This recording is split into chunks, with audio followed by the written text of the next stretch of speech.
What's good, YouTube? It is your Scotch sipping sucker, Mr. Top Heavy, and today I'm going to be discussing Scotch.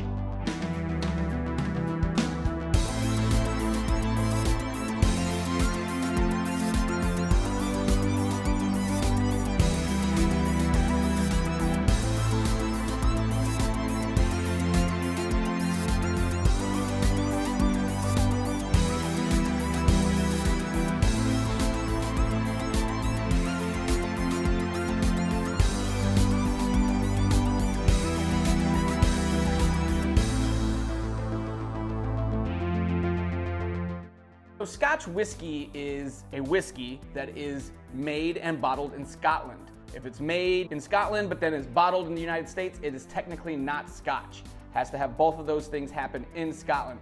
There are different types of whiskeys all over the world. There's Irish whiskey, US whiskey, Japanese whiskey, but they can't be called Scotch. Within Scotland, there are multiple regions that are known for making whiskey. I believe there's 5 overall, plus a sort of side one that kind of is known, but you have the Islay, spelled I-S-L-A-Y, not Islay.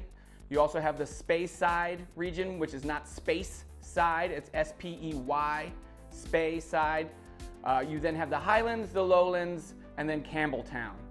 The one that's off to the side is known as the Island region, but there's islands that are in the Highlands, and so they kind of get lumped in there together. Within those regions, the Speyside region and the Islay region are the two most, at least for me, well-known and sort of specific flavor profiles that go along with those regions. The Speyside is known more for the sweeter side, where the Islay have what's called sort of the smoky peat flavor.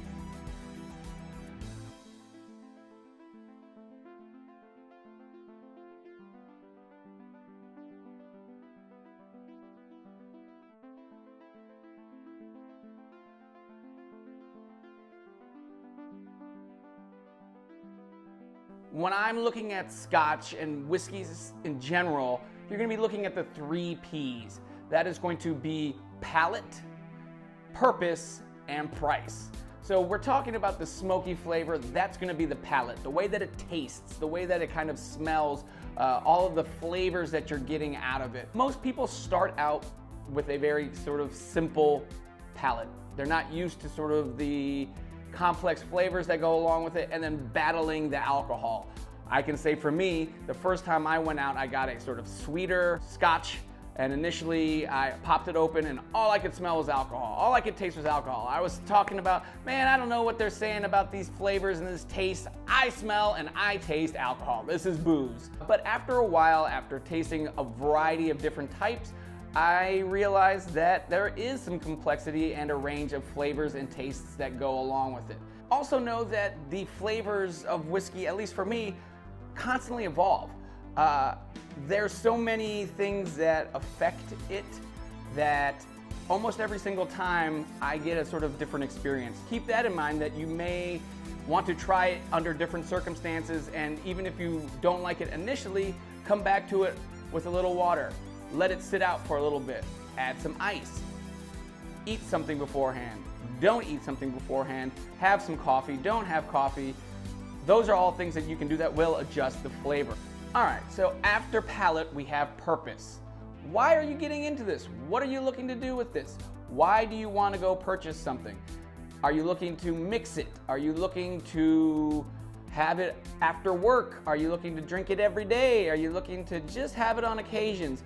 All of these should play a part into what you kind of dive into. And if you're looking for something that's going to be a daily sipper, that means that you're going to deplete that bottle a little bit faster, so you're going to want to take into consideration price.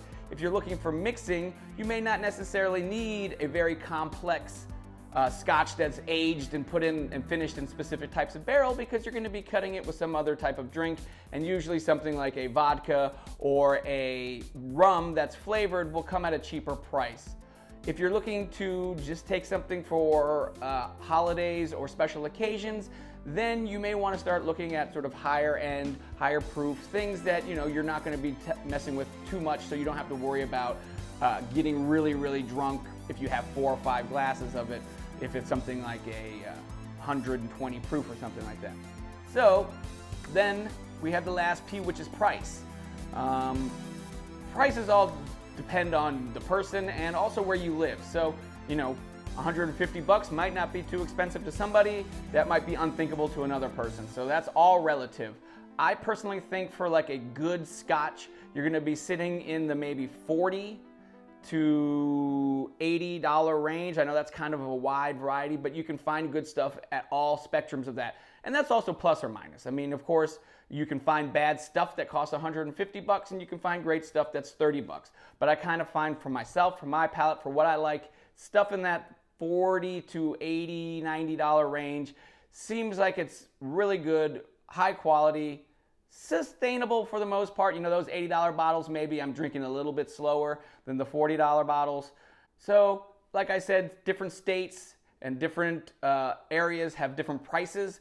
Different stores also in your area may have different prices. So if you find something that you really like, you may want to do a little research to find where you're getting the best price for it. All right, so now that we know all of that, let's get into the good stuff. I've got a few different types of flavor profiles as well as a few different regions. So let's go over what we have. We've got the Macallan 12-year single malt, the Glendronach 12-year single malt, the Glenfiddich 12-year single malt, the Balvenie Double Wood 12-year single malt, Talisker 10 single malt, and at the end, the Lagavulin 16 single malt. All of these are sort of in the $30 to $90 range. The most of them are sort of in the 40 to 60. The Lagavulin at the very end is the most expensive. So we're gonna start here with the Macallan. It is running right now, I believe, $66.99 at Total Wine. And it is what is known as a sherry bomb, meaning that that flavor profile, the sherry sweetness, that sort of plum, rich, dark fruit flavor is gonna be prominent and up front. So we've got a little bit here. We're gonna smell it. Yep, it's all there. I mean, you sort of, again, those dark fruits, raisins, plums, but it definitely has like a very sweet, easy to smell. Oh, sort of a little bit of wood there too. You can kind of smell some of like the barrel. And let's taste it. They match. So you are getting sort of those same flavor profiles that you're getting in the nose. You know, it's got a little burn in the chest from the alcohol, but you know, as far as it goes, it's pretty easy going. This is something that I don't think you would need to water down. Next, we have the Glendronach. The Glendronach 12. It is sweet. It has those dark fruits.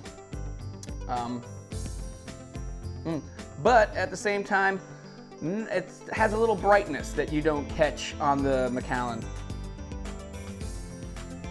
Almost like a red apple, sort of a basket of red apples, not like when it's been cooked or like in an apple pie, you know, kind of just like smelling it, maybe scratching the skin. See, again, that's that kind of douchey stuff, but it's kind of what it smells like. Red and darker fruits, not like a orange, citrus, or pineapple, or any of that kind of stuff.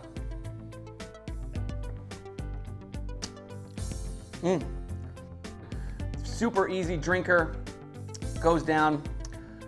It's mellow, it's light, it's sweet. It's got that, again, sort of creamy sweetness, sugary, a little vanilla,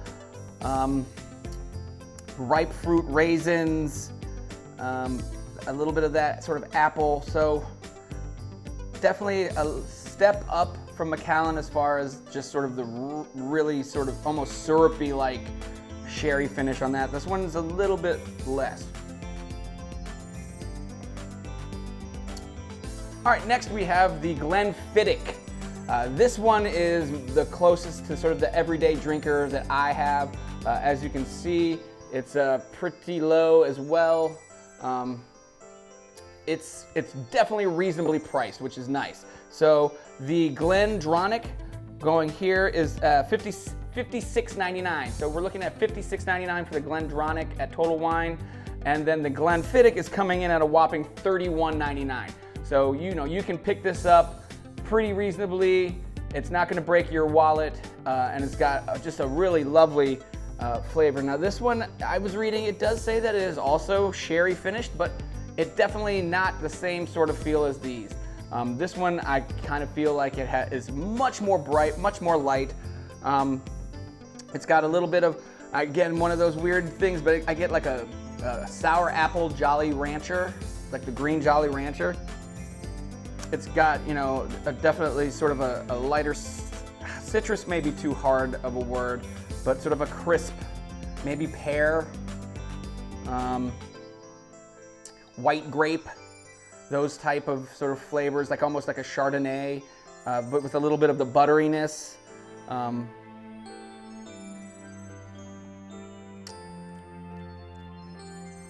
going back, you know, as I said, having eaten, drunk stuff prior will affect this. So going from these two very heavily sherried bottles to something that's not quite in the same vein is definitely going to affect the way that this would taste if, say, I had just come home and I opened this bottle up and I haven't had any of this. It may taste slightly different. So keep that in mind when I'm giving you these notes also. Smooth, a little bit more woody, a little less sweet, but still that sharp, crisp, sort of a white grape pear juice, like, you know, in the store, not from an actual pear, so sort of that kind of almost soury, but not there yet. So same with the green apple Jolly Rancher, so really good. All right, so now we are gonna move to the Balvenie Double Wood 12 year. This is finished in two types of casks. It is two distinct casks. Oak, both types are oak. Second cask, let's see, it says on the side, so very cool. If you guys look, if you go to some of these bottles, they have a lot of cool stuff on them. So this one says that on the one side, first cask, many years of maturation exclusively in traditional whiskey oak cask. It mellows the maturation, or mellows the maturing spirit and imparts gentle warming layers of vanilla spices. Then the second cask, maturation in European oak sherry casks, increases complexity, bringing fruity, honeyed depths to the resulting single malt. So that is the Balvenie double cask. This is probably my sort of favorite standard. It's middle of the road pricing. I like to call it an everyday drinker, but when you start spending 55, 60 bucks every couple months, every month, it becomes hard to be your everyday drinker. The Glenfiddich is much easier, but it's still reasonably priced and it's so good. So we've got the Balvenie. Oh man, that's just, the honey's great. It's just the sweetness, the vanilla, slight fruit. I mean, it's just, it's fantastic.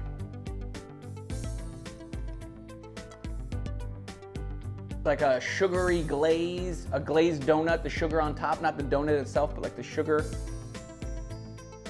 Cereal milk. So it's got that kind of, I think from the original cask, some of that sort of vanilla caramel that comes from the oak initially. And then the sherry's bringing some of those sort of sweeter, fruity notes. So like, that's why you're getting that like almost like a Fruity Pebbles milk afterwards. But then still a little bit more earthy. You know, it's not quite that like super sweet. There's still it reminds you that it's still a Scotch, you know.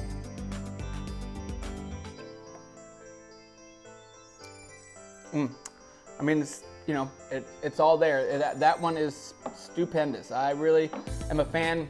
One of my favorite distilleries on the mid to higher end, but still you can definitely get into it without breaking the bank too much. That one goes for, right now, $53.99. During Christmas, I was able to find it for about $44. I believe it was on sale and then it jumped up. It was much more likely to be your everyday drinker at $44. $53 becomes a little bit harder to do every month or however often you are purchasing bottles. Next is going to be the Talisker 10 single malt. Technically, it is in, I believe, the Highlands. It's the only distillery on the Isle of Skye, Highland and Island. This one at Total Wine is going for $65.99, so again, a little bit higher. As I said, years don't matter, so this is technically the youngest one that we have. It's a 10-year. But what I found with this one is it's almost the most complex because it's so hard to put your finger on it. With that said, this one is definitely not on the sweet up front. If you're gonna look for a sweet, you're gonna have to kind of dig for it on this one.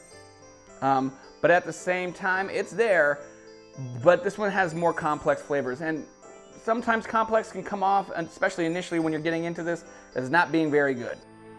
So this one has kind of a musty, kind of old garage smell up front, almost like again, woody, old newspapery.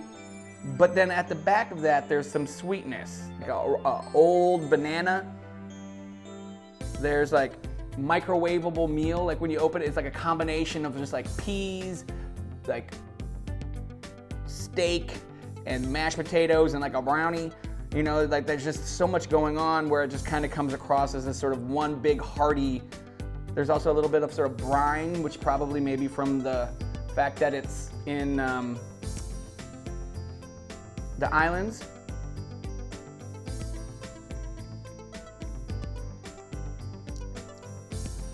Now on the taste is way different. So across the board here, up until this point, all the taste was sort of matching up with the nose.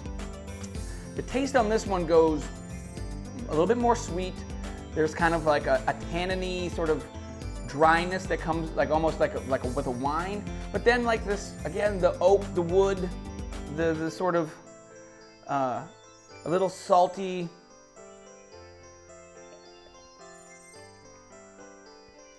Definitely a much more enjoyable taste than what you would assume from the smell. This one is a nice sort of gateway. Once you kind of get done and you enjoy your sweet ones, the Talisker might be something to try to get into. We are now going to the final one, the Lagavulin 16. This is the most expensive one that I have here and is probably going to be the hardest one to drink for most beginners. So it became instantly my go-to. The next couple of days I was drinking this pretty much every day. And just smelling it, I mean, it's so good that it's got the smoke, but it's like got like a cherry lollipop almost, a caramel, that, you know, a red sweet apple, some vanilla, but then like some of the douchiness, the aged leather, maybe pipe tobacco, like a antique store, if you will. It's complex, it's rich, it's deep. It's smooth. The ABV on this is 43, so we're looking at 43%, which again is pretty easy. You can kind of do that. The Talisker, highest ABV is the Talisker, which may be why we're getting sort of much more complex, is because you're just higher proof usually means more flavors. But this one,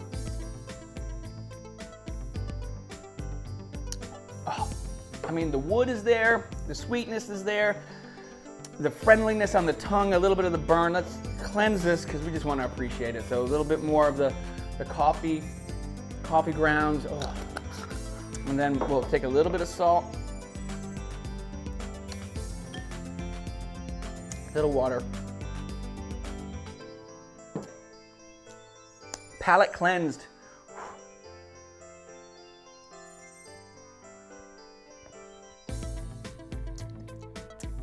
Phenomenal. I mean, it's just so phenomenal. So I'm gonna drink this last little bit.